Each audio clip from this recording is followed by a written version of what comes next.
Madame la sénatrice, chère Laure, messieurs les conseillers départementaux, cher Stéphane et cher Nicolas, mesdames et messieurs les maires, mes chers collègues et chers amis qui êtes présents, mesdames et messieurs les élus, mesdames et messieurs les représentants des autorités civiles et militaires, monsieur le représentant du SDIS 91, le capitaine Sellet, monsieur le chef de brigade de Nozay, le lieutenant Guilbeault, mesdames et messieurs les représentants des associations, mesdames et messieurs les représentants de la communauté éducative, mesdames et messieurs les commerçants, artisans, entrepreneurs, chefs d'entreprise, mesdames et messieurs membres du personnel communal, mesdames et messieurs chères Nozéennes, chers Nozéens. C'est maintenant que ça commence. Avant de commencer cette cérémonie, je vous invite à nous recueillir un instant et à diriger nos pensées vers nos concitoyens de Mayotte, ce 101e département de France, frappé de plein fouet par le cyclone Chido. Les dégâts sont immenses et les pertes humaines tragiques. Nous pleurons aujourd'hui 39 vies arrachées, tandis que 124 personnes ont été grièvement blessées et 4232 autres ont subi des blessures légères. Ces chiffres traduisent une douleur qui nous touche tous profondément. En ces moments difficiles, je tiens à réaffirmer que Nozay sera solidaire. Un don a été réalisé par le biais du CCAS pour venir en aide à celles et ceux qui là-bas reconstruisent dans la douleur. En cette nouvelle année, il serait naturel de céder au pessimisme, à l'inquiétude, voire à la morosité. Les défis, vous le savez toutes et tous, sont nombreux et lourds. Le fracas des armes continue de résonner en Ukraine et au Proche-Orient, un petit peu moins au Proche-Orient, devant l'effroyable réalité de la haine et de la guerre qui brise des vies innocentes et frappe si durement les civils, en particulier les enfants, nous aspirons de tout cœur à un monde où chaque enfant, chaque nation, puisse enfin connaître la paix et la sérénité. Que cette paix devienne une lumière dans les cœurs et un espoir pour notre humanité tout entière. Partout, les démocraties semblent fragilisées et nos piliers européens, la France et l'Allemagne, traversent des crises politiques complexes. Et ce tableau, sombre, pourrait s'allonger encore. Mais, au milieu de cette incertitude, il nous appartient de garder espoir et de nous engager dans ce qui façonnera un avenir meilleur. L'éducation et la connaissance sont les remparts essentiels pour bâtir ce monde de demain. Car là où elles reculent, ce sont aussi la démocratie et la liberté d'opinion qui vacillent.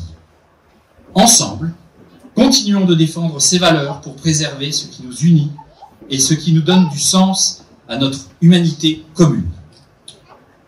Je vous l'avais dit, c'est moins marrant qu'on te dit. Mais ça vient. À Nozay, nous restons optimistes. Nous parlons réalisation et projets pour embellir le cadre de vie et garder le caractère rural de notre village. Bien que ce ne soit pas toujours simple, en raison des différentes lois, effectivement, j'ai parfois l'impression d'être un funambule évoluant au-dessus d'un cratère en ébullition, une sensation que partagent de nombreux collègues ici présents. Notre gestion budgétaire saine nous permet de ne pas augmenter les taux de taxes foncières afin de protéger votre pouvoir d'achat, tout en continuant à investir. Je peux vous dire que c'est un exercice compliqué où j'ai l'impression de jouer le rôle d'oncle Picsou. Caroline Vivien aussi est avec moi, donc merci à Caroline, qui était élue aux finances, de tenir avec rigueur les cordons de la bourse Nozéenne. Nous avons lancé le projet de reconstruction de l'école des Verprés, de l'école des Closeaux et l'extension du bâtiment Petite Enfance. Ce projet ambitieux inclut la création de nouveaux espaces publics adaptés aux besoins des enfants, de la communauté éducative et des habitants. L'éducation est une forte priorité et cette reconstruction en est une preuve concrète. Je partage la pensée de Victor Hugo qui disait « Ouvrez des écoles, vous fermerez des prisons ». Ce projet prévoit aussi la création de 120 logements, dont 69 en résidence intergénérationnelle et 178 places de stationnement, dont 50 ouvertes au public. Il répondra efficacement aux besoins résidentiels et de stationnement. Nous avons fait en sorte que les Nozéens puissent en bénéficier en premier lieu et dès juillet dernier. Pour rappel, la résidence intergénérationnelle, qui devrait sortir sous 4 ans, permettra la cohabitation entre différentes générations tout en brisant l'isolement, et en particulier pour les personnes âgées. Elles pourront ainsi profiter de la compagnie et de l'énergie des plus jeunes, ce qui réduit la solitude et favorise des échanges enrichissants. Cela crée des opportunités pour les jeunes générations d'apprendre des aînés et vice-versa. La plantation de 93 arbres et la végétalisation des façades dans le secteur du quartier des écoles garantiront un cadre de vie verdoyant et durable. Les espaces extérieurs seront réaménagés avec un objectif ambitieux de qualité environnementale, proposant des zones naturelles optimisées pour la gestion des eaux de pluie et adaptées aux divers besoins des résidents et usagers. Les espaces publics comme le parvis et la cour oasis seront conçus pour offrir un environnement paysager et durable, rehaussant l'attrait du quartier pour les familles et les riverains. Le cap de la livraison du groupe scolaire est prévu pour fin 2026, mais comme vous le savez, dans un pays où l'instabilité perdure, je parlerai d'objectifs à réaliser et non de date de livraison définitive. Je vous remercie en tout état de cause pour votre patience et votre compréhension pendant la durée des travaux. À l'école du Petit Gobert, la cour a été entièrement réaménagée avec une pelouse et une cour oasis, véritable espace rafraîchissant et convivial pour les élèves proposant de multiples activités. Nous l'avons inauguré le 11 janvier de cette année. De plus, le chemin situé derrière l'école a été repensé pour faciliter l'accessibilité à tous. Les arbustes plantés derrière l'école sont désormais bien installés et vous pourrez en déguster les fruits tout en vous promenant. En tout cas, c'est l'idée. Parallèlement à ces travaux, d'autres améliorations importantes ont été réalisées dans nos écoles, témoignant de notre engagement constant en faveur de l'éducation. À l'école des Closeaux, dans une phase transitoire, nous avons tout fait pour permettre aux élèves de maternelle de bénéficier d'une cour végétalisée en extension de la cour de récréation. Pour renforcer la sécurité, une entrée dédiée aux maternelles et une sortie de secours ont été créées. 3 classes ont été entièrement rénovées, offrant un cadre moderne et confortable pour les élèves et les enseignants. En décembre, nous avons ouvert les modulaires aux habitants en toute transparence. Nous proposerons une nouvelle cantine scolaire conforme aux normes. L'actuelle cantine aurait perdu son agrément fin 2024 en raison de son état de vétusté. Ces réalisations démontrent une forte mobilisation et un travail collectif. Je tiens particulièrement à remercier les directrices et les enseignantes de l'école pour leur aide précieuse durant ces travaux. Parfois, ce n'est pas toujours simple. Donc, merci à Virginie, Mélanie, Valérie et Élodie que je vous demande d'applaudir.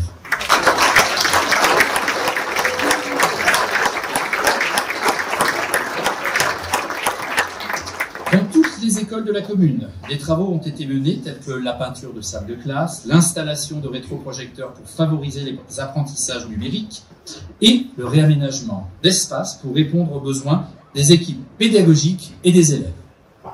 Ces aménagements illustrent notre ambition de faire de chaque école un lieu d'épanouissement et de découverte. Ils sont aussi le reflet de notre engagement à construire une commune plus verte, plus accessible et surtout toujours plus accueillante. Je veux saluer l'implication et la détermination de Véronique Messelin, adjointe au maire chargée des affaires scolaires de l'enfance et de la jeunesse, ainsi que de Christelle Lauvent, adjointe au maire de la petite enfance. Merci à toutes deux pour votre dévouement et votre attention constante au bien-être de nos enfants. Je regardais Mireille, mais ce n'est pas Mireille, ma mère à toi.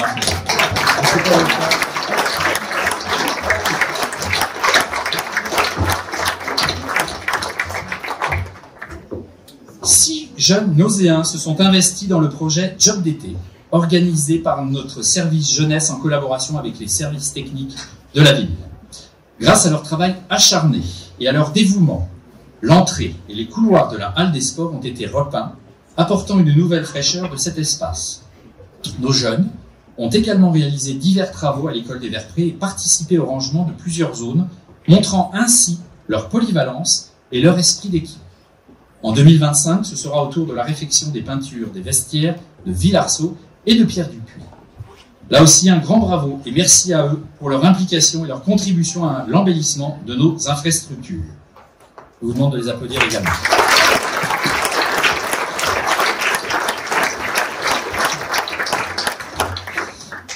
Merci également à Franck Montmasson et l'élu en charge de la jeunesse pour son travail aux côtés des jeunes. Merci Franck.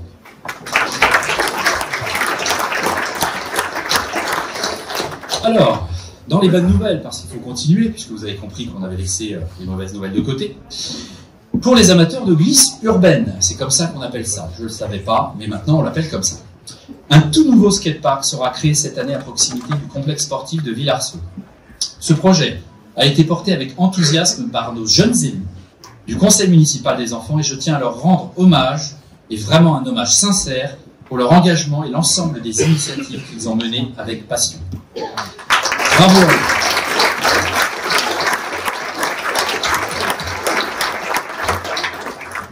Alors rendez-vous cet été pour découvrir ce nouvel équipement et en faire votre terrain de jeu favori. En juin 2024, nous avons assisté à la première édition Bike and Run organisée par le service municipal de la jeunesse. Tout se passe bien, nous ferons le deuxième Bike and Run, n'est-ce pas Alexandre? Je vais te voir. Cette année, nous débuterons également les études pour la création du nouveau COSEC de Villarceau. Les associations sportives qui utilisent déjà le COSEC seront bien sûr impliquées dans ces réflexions. Ce projet vise à remplacer et moderniser l'actuel COSEC des COSO qui ne répond plus aux exigences du décret tertiaire. Pour rappel, le décret tertiaire impose l'amélioration de la performance énergétique des bâtiments de plus de 1000 m² d'ici 2030, sous peine de sanctions financières une nouvelle fois. Donc on va le faire, évidemment.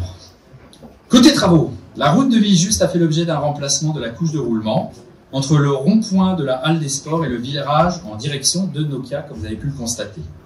Cette remise à neuf vise à rendre vos déplacements plus confortables et sécurisés. Surtout, allez-y doucement quand même. Je vous en parlerai plus tard. Dans la résidence de la Croix-Boisée, l'assainissement a été également refait en intégralité et un enrobé a été posé. De nouvelles places de parking ont été créées. Au cimetière, un nouveau chemin a été créé pour faciliter l'accès et le recueillement, offrant ainsi aux habitants un lieu plus accueillant et surtout plus praticable. Nous allons également cette année honorer les 3 Nauséens morts pour la France, enterrés à Nausée en plaçant une distinction sur leur tombe. Le terrain de boule situé à proximité de la mairie a été entièrement rénové pour offrir un revêtement de qualité plus agréable aux joueurs de pétanque et aussi ainsi répondre aux attentes du premier café des seniors qui avait eu lieu le 13 juin dernier et qui nous l'avait réclamé. En lien avec l'agglomération Paris-Saclay, la ville a entrepris le remplacement des ampoules à sodium de l'éclairage public par des LED. Tous les coffrets ont été remplacés, contribuant ainsi à réduire les pannes et garantir la fiabilité sur l'ensemble du réseau électrique. Nous avions à cœur de travailler pour réduire la consommation énergétique de la commune avec le passage donc de 177 points lumineux sur Nausée à la technologie LED. La consommation va donc passer de 176 watts en moyenne à seulement 66, ce qui équivaut à peu près à une économie de 15 000 € par an, économie d'énergie. D'ici fin 2025, la commune devrait être ainsi pratiquement entièrement équipée. Donc, Nausée ne sera plus dans l'obscurité la nuit puisque certains vont balader leur toutou à quelques heures avancées de la soirée. Donc, ils le feront avec une luminosité un peu moins. Pour faire simple, donc, c'est éclairé mieux et pour moins cher. Ainsi, durant la nuit, notre village sera éclairé avec une intensité réduite à 20 ou 30% de luminosité dans le respect de la faune, bien sûr, parce que ça aussi, c'est important. Concernant la végétalisation, nous avons désimperméabilisé les abords de la mairie sur 40 m² avec des plantations d'arbustes et de vivaces. Les petits arbres à forte floraison ont été plantés côté maille de la Futaie-Saint-Clair suite à la réfection du chemin piéton, accompagné donc de vivaces pour apporter notamment de la couleur et améliorer l'esthétique. Cette action sera étendue à l'ensemble du village. Nous avons planté des arbres au niveau de la route de l'Urpois et nous continuerons. Des plantations ont été réalisées sur le parking de Villarceau et des arbres fruitiers, notamment des pommiers. Côté Petit Gobert, nous avons mis également en place la tonte raisonnée. Elle permet notamment de voir fleurir des fleurs et ce, de manière naturelle. Cette année, nous avons pour ambition de décrocher le label Fleurs vertes décerné par le département. Et nous visons l'obtention de la première fleur au concours des villes et villages fleuris d'ici 2026. La ville est engagée dans une démarche innovante en matière de transition énergétique. Nous travaillons également actuellement avec l'entreprise Datacat pour étudier les sites pouvant bénéficier de la récupération de chaleur. Grâce à un système notamment de récupération de chaleur, nous deviendrons l'un des premiers villages en France à disposer d'un quartier entièrement décarboné. De plus, une étude de faisabilité technique sera lancée pour décarboner également la future école du quartier des écoles. En parallèle, la commune poursuit son engagement en faveur des énergies renouvelables et nous allons déployer progressivement des panneaux solaires sur les bâtiments publics pour optimiser leur autonomie énergétique et réduire leur empreinte carbone. De plus, une étude est en cours pour l'implantation de panneaux photovoltaïques sur le complexe sportif de Villarceau. Ces installations permettront non seulement de produire de l'énergie verte, mais aussi de protéger les véhicules stationnés. Ce projet est rendu possible grâce aux subventions du Fonds vert de l'agglomération. Un grand merci à Paris-Saclay pour ce précieux soutien financier. Ces initiatives témoignent de notre volonté d'investir dans des solutions durables et innovantes au service de la collectivité et de l'environnement. Nous vous tiendrons évidemment informés des avancées de ces projets ambitieux qui allient performance énergétique et surtout engagement écologique. Les entrées de ville ont été repensées et un mobilier plus en adéquation avec notre identité de village fleuri et arboré est en cours d'installation par les services techniques. En avril, le projet de la ferme Centre-Village devrait enfin accueillir ses premiers occupants. Cependant, il est important de souligner que la gestion du chantier par le bailleur promoteur I3F a été déplorable, entraînant un retard de 2 ans dans la livraison. Nous tenons à exprimer notre profonde compassion aux riverains et commerçants qui ont été impactés par les nuisances occasionnées. À ce titre, j'ai porté plainte effectivement contre ce bailleur et comme Laure Darcos est ici présente, je voulais vraiment la remercier parce que j'ai vu qu'elle avait réagi très vite. Et merci vraiment Laure de pouvoir transmettre ce message en plus haut lieu. Projet phare du cœur de ville, nous sommes néanmoins impatients évidemment de découvrir la future esplanade, les nouveaux commerces et les façades en meulière qui respecteront les bâtiments existants hérités du siècle passé, le tout dans un environnement arboré. Ce nouvel aménagement comprenant 19 logements sociaux et 5 cellules commerciales, en remplacement de l'ancienne ferme Couteau abandonnée, permettra à nos jeunes et à nos aînés de continuer à vivre à Nozay, renforçant ainsi l'esprit de solidarité qui fait la force de notre village. D'autres travaux incluront la rénovation de la cuisine, ainsi que la remise en peinture de la salle Arthur Rimbaud et du conservatoire. Les salles de musique bénéficieront également d'une nouvelle isolation phonique pour améliorer leur acoustique. Par ailleurs, la réfection des façades intérieures et extérieures de l'entrée de l'église est programmée pour la mi-février. L'année 2025 sera également marquée par l'achèvement de la révision du plan local d'urbanisme, le démarrage des travaux de 650 mètres de voie verte du Ménil-Forget et la réflexion autour de la voie verte de RD 59, côté déchetterie. Nous lancerons la concertation autour du projet d'aménagement de la ZAC du Verger, où nous proposerons des équipements publics et des logements dans une résidence senior. Nous mettrons tout en œuvre pour préserver et embellir les bâtiments historiques de la ferme de Lunézy. Une nouvelle forêt de noyers sera plantée, et donc les 2,2 hectares seront maintenus, 2,2 hectares du verger. De plus, nous développerons une dimension culturelle en intégrant des œuvres artistiques en lien avec les habitants. Nous créerons ainsi des liens entre les quartiers existants de la ville et ce nouveau quartier pour favoriser une intégration harmonieuse. Ces constructions, évidemment, répondent à notre besoin de nous conformer à la loi les SRU, que j'adore. Il en faut, et ça c'est important pour la mixité sociale, évidemment. Ces projets feront l'objet de communications régulières pour vous tenir informés de leur avancement.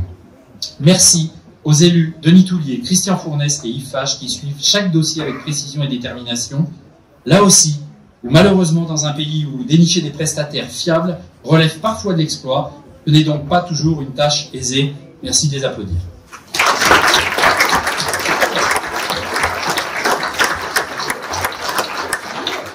De nombreuses activités ont été proposées ces derniers mois à nos seniors. En septembre, 40 d'entre eux sont partis en Irlande grâce au Centre communal d'action sociale. Leur périple de Galway au lac du Connemara leur a fait découvrir les charmes de l'île verte. À la rentrée de septembre, nos seniors découvriront la Norvège puisqu'ils l'ont décidé. La première semaine d'octobre avait lieu donc la semaine bleue. Cette semaine consacrée là aussi aux seniors leur a permis de se retrouver autour d'activités très variées. En 2024, nous avons lancé la première édition des Cafés Seniors et nous y abordons des sujets très variés. Chacun peut s'exprimer sur ses interrogations, besoins et envies. La deuxième édition est programmée pour le lundi 10 février. À vos agendas. Celle de janvier a malheureusement dû être reportée en urgence sur demande de la préfecture en raison des vents violents, si vous vous souvenez. En quelques chiffres, le CCAS de Nozay a distribué 275 colis de Noël et proposé 1050 repas aux seniors de notre ville. Je souhaite exprimer toute ma gratitude à ceux aussi qui ont participé à nos événements solidaires, tels qu'Octobre Rose, et qui s'engagent également pour le Téléthon. Votre mobilisation est essentielle pour soutenir ces causes qui nous tiennent à cœur. Les nouveaux cabinets médicaux de la maison de santé de Nozay ont été inaugurés en juin dernier, apportant un renfort essentiel à l'offre de soins de proximité, pour répondre notamment aux besoins croissants des habitants en matière d'accès aux soins et également aux habitants qui jonchent notre commune. C'est évidemment une chance pour Nozay d'avoir autant de praticiens, médecins généralistes, infirmières, orthophonistes, podologues, psychologues, sages-femmes ou encore diététiciennes, nutritionnistes. Je ne le dis pas trop fort parce que mes collègues sont là et vont me les piquer. Je souhaitais rendre hommage à mon prédécesseur et ami Paul Raymond, qui souhaitait répondre à la désertification médicale, ainsi qu'à Auguste Trinkel pour son travail. Et je remercie également Anne-Sophie, que j'ai souvent, de manière régulière, au téléphone. Je pense qu'on peut applaudir.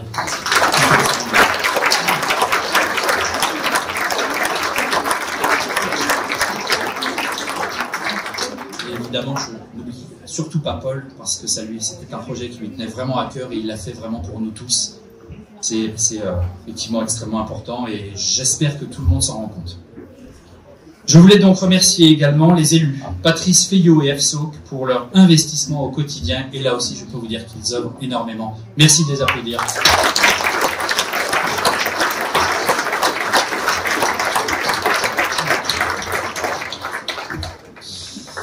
Alors, cet été, j'ai adressé une lettre au président de la République, parce que je n'avais rien d'autre à faire, pour lui exprimer nos difficultés pour se conformer aux exigences imposées par la loi SRU, relative à la solidarité et au renouvellement urbain. Cette loi vise à promouvoir la mixité sociale à travers la construction de logements sociaux en fixant des objectifs à hauteur notamment de 25% pour les communes. Je crois que maintenant vous le savez toutes et tous. Nous savons aujourd'hui que la commune a réussi à porter ce chiffre à peu près à hauteur de 10% actuellement. En 2024, l'amende annuelle est passée de 122 000 à 310 000 euros. C'est grâce à notre mobilisation et au travail conséquent de nos services, ainsi qu'à une très longue soutenance en préfecture, en présence de Madame la préfète, Monsieur le sous-préfet et Madame la directrice départementale territoriale, que nous avons signé en décembre un nouveau contrat de mixité sociale. C'est une bonne nouvelle, car ce contrat reconnaît nos efforts pour la création de logements. Ainsi, la majoration de notre amende devrait être annulée pour l'année 2025. Je remercie évidemment Madame la préfète et les services de l'État. C'est 188 000 euros que nous pourrons mettre dans les projets d'avenir pour notre commune, car je suis plus là pour faire des économies pour les Nozéens que pour l'État, il faut se le dire.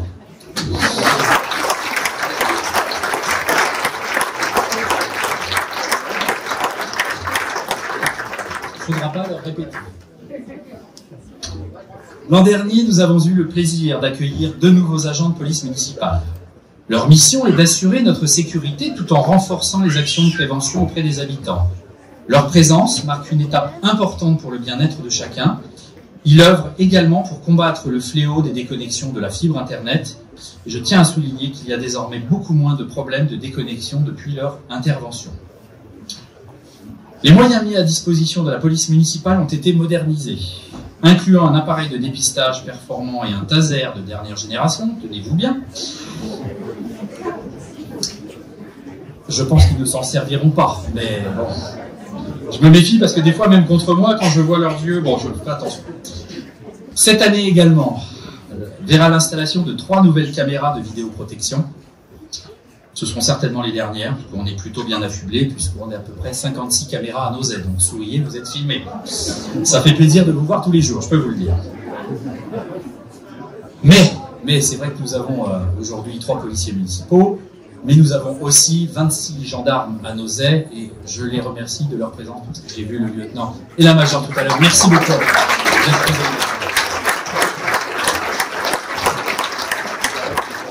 Je peux vous dire qu'ils font un travail extraordinaire et on ne s'en rend pas toujours compte. Alors, par ailleurs, et comme vous avez été nombreux à nous le demander, suite aux vitesses excessives constatées sur la commune, Nous disposons désormais d'un radar pour améliorer la sécurité sur nos routes. Sachez quand même que vous avez déjà été quelques-uns à vous être fait prendre par ce fameux radar. Bon, faites la prévention. Il est là. On avait dit pas de délation. Bref, faites attention parce qu'effectivement, comme vous me l'avez demandé, on l'a fait. Ce radar est très performant, il prend à plus de 400 mètres. Donc voilà, faites attention. Ben, comme l'État n'a pas voulu me le donner sur le RD35, on l'a acheté nous-mêmes. Comme ça va être plus vite. Donc je voulais remercier Laurent Cabiche de faire notamment le lien avec nos agents et également les gendarmes. Merci Laurent.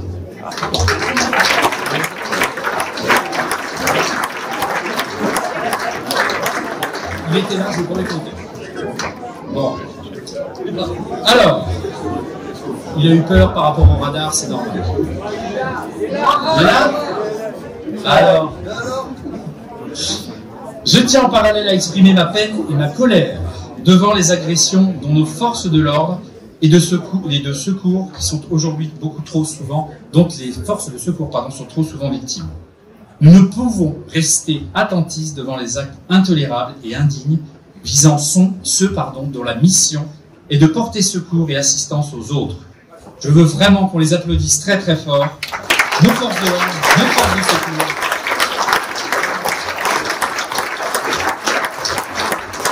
Parce que je vous promets que ce n'est pas simple, et même les élus, parce que récemment, ma collègue Stéphanie s'est fait agresser, et c'est intolérable. Donc on fera attention, ma collègue Stéphanie donc de Ballard-Villiers, et c'est tout récent. Donc on se soutient tous mutuellement.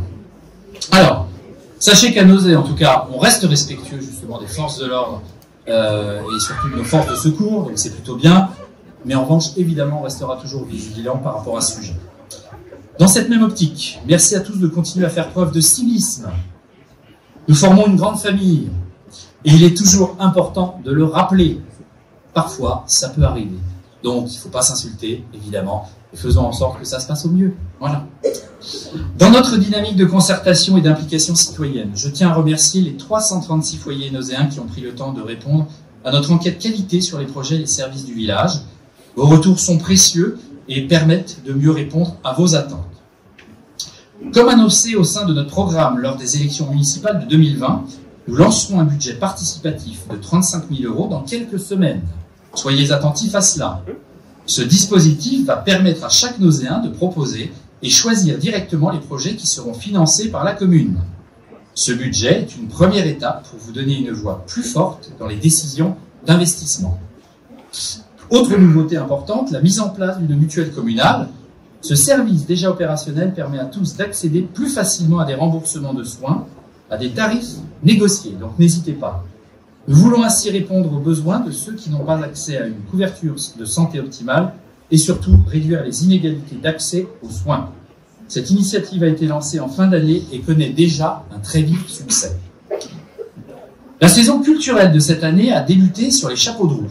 Elle permet aux nozéens et aux scolaires de découvrir à la médiathèque des artistes de talent, tels Korlinski, artiste contemporain français le plus vendu dans le monde, ou Bisque, l'artiste plasticien originaire de l'Essonne qui était avec nous il y a 2 semaines, et notamment une classe du Petit Gobert. Et notamment, c'était lors de la première exposition donc de street art de la ville. Citez-vous, absolument. Ils se sont connus. Nous travaillons également à un partenariat avec le Centre national d'art et de culture Pompidou pour avoir le prêt gratuit d'une œuvre d'art, et ce sera certainement courant 2025. Voilà, donc il y en a un petit peu pour tous les goûts, bien sûr. Après son passage dans Voix de Star, sur France 3 et chez Arthur, sur TF1, vous l'avez vu, Antonella arrive à Nozay le vendredi 31 janvier à 20h30, ici même, pour vous présenter son spectacle. Merci Edith, même si, sincèrement, je ne sais plus trop comment elle s'appelle. Mais bon, vous l'avez écouté à l'instant, ça va swinguer. Alors, n'attendez plus pour prendre vos places sur notre nouvelle billetterie en ligne, accessible depuis le site internet de la ville. Dépêchez-vous, les places partent très vite, mais ça, je crois que ça vous a déjà été dit. Alors, pour la fête de la musique, une surprise de taille vous attend. C'est à vous de deviner qui sera présent. Nous allons écouter un extrait musical et je vous laisse révéler le nom du groupe. Musique Thierry, musique maestro.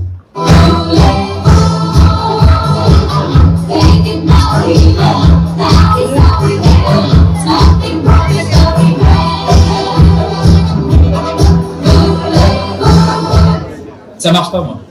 Je rêvais de faire Thierry Ardisson. Et ils viennent de couper mon rêve. On peut recommencer? Vas-y, balance. Parce qu'eux, ils dansent, là. Ah. Merci Thierry, rêve accompli. Alors effectivement, voulez-vous ABBA Forever à Nozay le 21 juin? Est-ce que vous les voulez? Oui. Ben, ça tombe bien parce qu'on a déjà payé. Ce sera certainement un moment inoubliable. Alors vous pouvez d'ores et déjà préparer votre tenue disco et vos plus belles chorégraphies pour une soirée pleine d'énergie et de nostalgie. On en aura besoin, donc à vos costumes. Nous avons signé en mai une convention de partenariat avec le théâtre de Longjumeau permettant aux Nozéens et aux agents municipaux de bénéficier d'un tarif réduit ville partenaire pour tous les spectacles de la saison culturelle. Le théâtre de Longjumeau présente une sélection captivante d'artistes de renom et de jeunes talents promoteurs, ainsi que des créations originales. C'est une véritable richesse culturelle à portée de main pour les habitants de Nozay, alors surtout, profitez-en. Nous avons également l'association du CLCN qui travaille autour du sujet, donc vous voyez, vous avez quand même beaucoup de chemin pour vous retrouver au théâtre de Longjumeau. J'en ai plus que pour 2h30, je vous en fais pas. À l'occasion des journées du patrimoine, nous avons souhaité donner le nom de André Mallet au jardin de la mairie. Monsieur Mallet, ancien propriétaire de cette parcelle, avait souhaité que cet écrin de verdure qu'il avait initié reste un endroit de promenade et de détente au cœur de Nozay. Ces événements sont donc une invitation à partager des moments d'émotion et de découverte ensemble. Enfin, la médiathèque sera équipée cette année d'automates de prêt afin de faciliter le travail de nos médiathécaires. Un grand merci aux élus, Chantal Bourgès et Christine Porcheron, qui suivent avec passion ces sujets de la culture, de la musique et du sport. On peut les applaudir.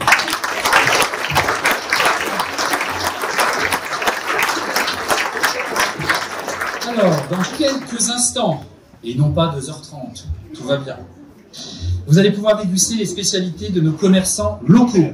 Merci à la boulangerie Cœur de Nozay et Le Monnier, à la brasserie Le Versailles et la boucherie Carbon, à Pizza Roméo, à la cave de Nozay, au Petit Casino. Merci également pour les fleurs et les plantes de l'atelier fleuriste de Nozay et à Gamme Vert Jeu de Mois, là aussi des applaudissements bien forts.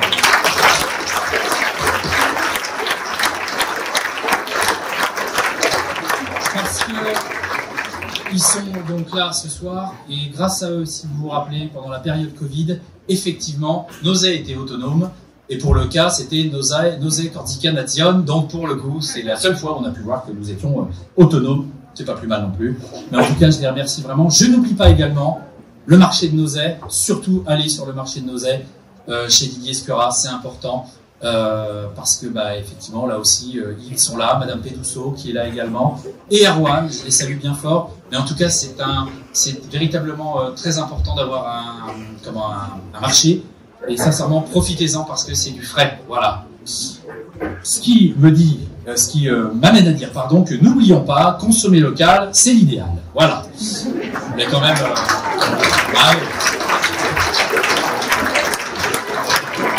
je vais finir dans la régie publicitaire de je ne sais trop qui.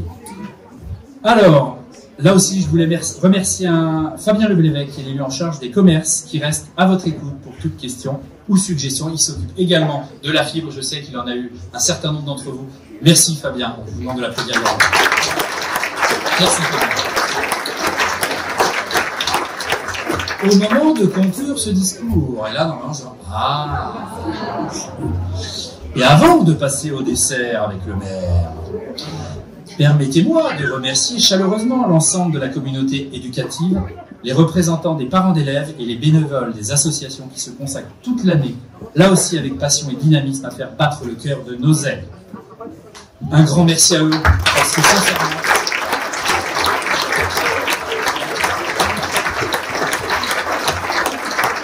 ils font un travail remarquable et ils font vivre notre commune, et c'est extrêmement important pour nous toutes et tous.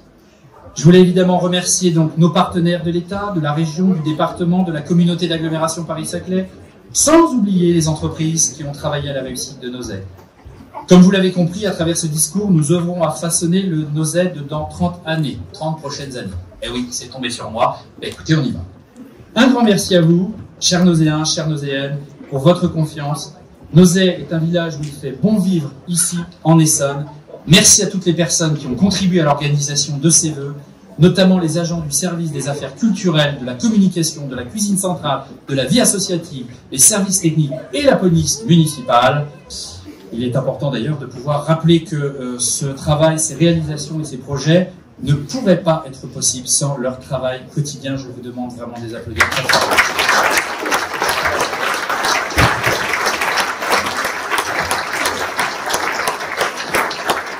De temps en temps, certains d'entre eux me disent qu'on les met à genoux. Alors bon, essayez de faire attention quand même. Comme vous l'avez vu, il y a beaucoup de projets, donc effectivement, ça peut ne pas être simple. Je voulais évidemment remercier chaleureusement l'ensemble des élus du conseil municipal qui m'accompagnent au quotidien. J'aimerais également avoir une pensée pleine de gratitude pour nos conjointes et conjoints qui acceptent et supportent avec bienveillance nos absences. Être l'élu, merci. Oui.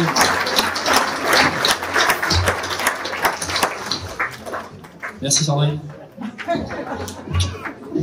Être élu local, vous le savez, c'est s'investir, là aussi avec une passion, une exigence, une patience, un engagement de chaque instant, souvent au prix de sacrifices partagés.